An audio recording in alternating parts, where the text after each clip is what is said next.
लाली को चाय बड़ी पसंद है, इसलिए तो लाली अक्सर आपको पप्पू के ढाबे पे ही मिलती है। अगर आप लाली और पप्पू की लव स्टोरी देखना चाहते हैं तो पप्पू लश्कारा ऑफिशियल चैनल को सब्सक्राइब करें और हाँ, ड्रामा सेंट्रल को सब्सक्राइब करना ना भूलिएगा।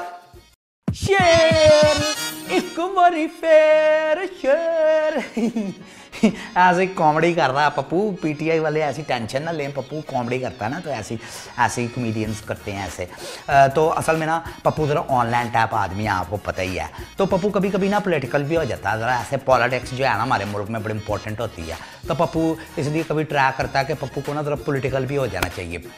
वो पहले होता था ना रेस्टोरेंट में लिख के लगाया होता था कि यहाँ पे सियासी गुफ्तगू से प्रेस करें, तो मेरा ख्याल है कि अब ये लगाना चाहिए कि यहाँ पे सियासी धरना देने से प्रेस करें। क्योंकि देखें ना नहीं आदत सी हो गई है, पीटीआई ने सबको आदत डाल दी है कि धरने तुरने दे दिया करें। तो मेरे भी कल पेट में बड़ी दर्द हो रही थी, मैंने कहा धरना ही दे देता हूँ, फिर ज़रा ज़्यादा हो रही थी, मैं कहा ना ही दूँ। एवं ऐसे ऐसे बुरा ना मानना मेरी बात का, एवं कर रहा हूँ पीटीआई की बात।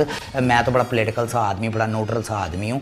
और आपको पता कि ये जो पीटीआई वाले हैं, मेरा ख्याल है कि इनको ना अपना जो इंतखाबी निशान है वो बल्ले की जगह ना रिक्शा कर लेना चाहिए। ये लाली का पापा कहता है कि क्योंकि वो कहता है कि वो यू टर्न बड़ा लेते हैं ना, तो उनको अपना इंतखाबी निशान चेंज करके चिंची रिक्शा रख लेना चाहिए। मेरे ख्याल में बड़ी डल बात है, ऐसी कोई कॉमेडी बात नहीं है ये, लेकिन वो लाली के पापा ने की थी तो मैंने कहा मैं आपसे शेयर कर लेता हूँ।